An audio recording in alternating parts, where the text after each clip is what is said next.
The product we're introducing to you today is NPS X. It is a multifunctional residential all-in-one ESS, which can be moved and installed easily. Even without external power supply, it still can be started. Open the door on the right side. You can see a startup button.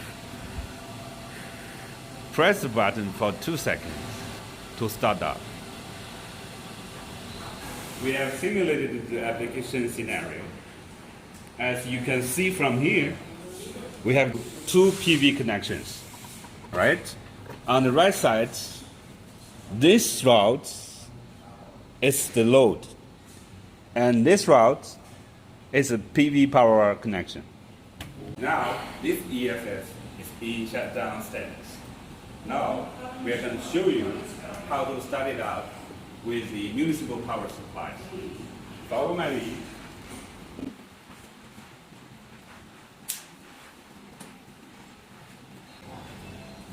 Ta-da! The feature that has separated this ESS from the others is that we equip this machine with removable battery packs.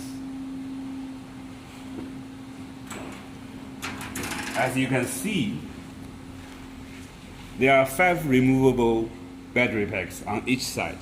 There are also another 5 packs on the other side. I'm going to show you how to take out the battery packs. With just a few steps, the battery pack can be taken out easily. Come on, let me show you.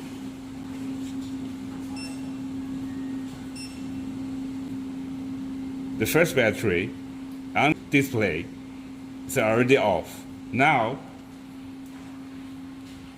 open the side cover. Disconnect the connection cable.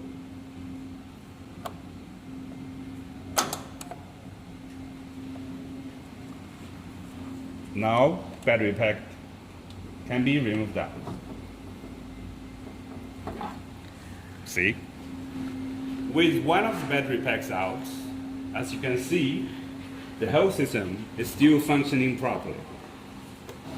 This battery pack contains 1.2 kilowatt-hour power, and this ESS has 10 pieces of this battery, which means it can supply you 12 kilowatt-hour electricity.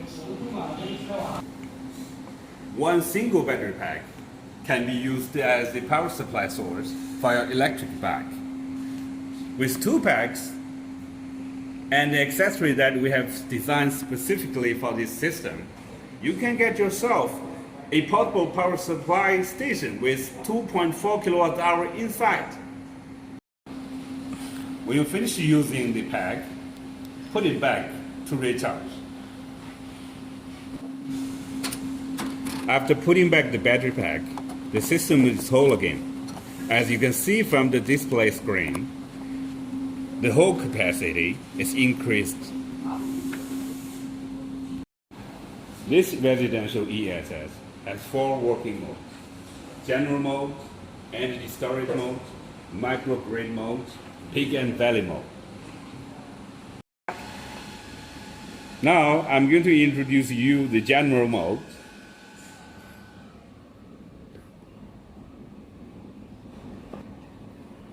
When PV power is sufficient, PV gives priority to power the load, then changes the battery, and transfer power to the grid at last if there is any surplus.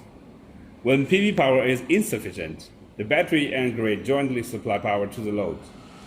The anti-backflow function is not enabled by default. Now we change to mode 2, energy storage mode.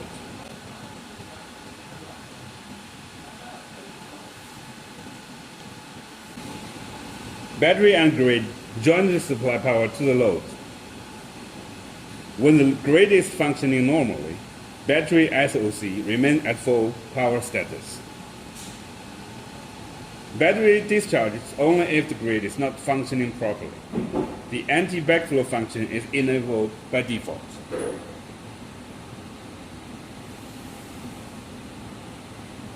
Now let's go to microgrid mode.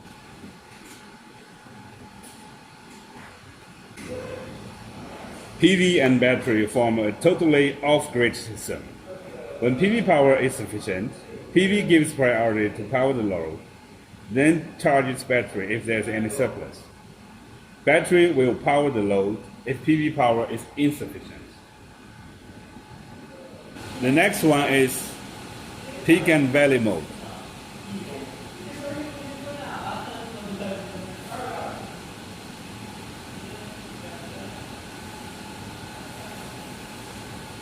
According to the unit price of electricity, a day can be divided into 4 periods: cusp, peak, flat, and trough. Grid and PV charges battery during trough period. During flat period, PV can charge the battery if the PV power is sufficient. The battery discharges during the peak hours.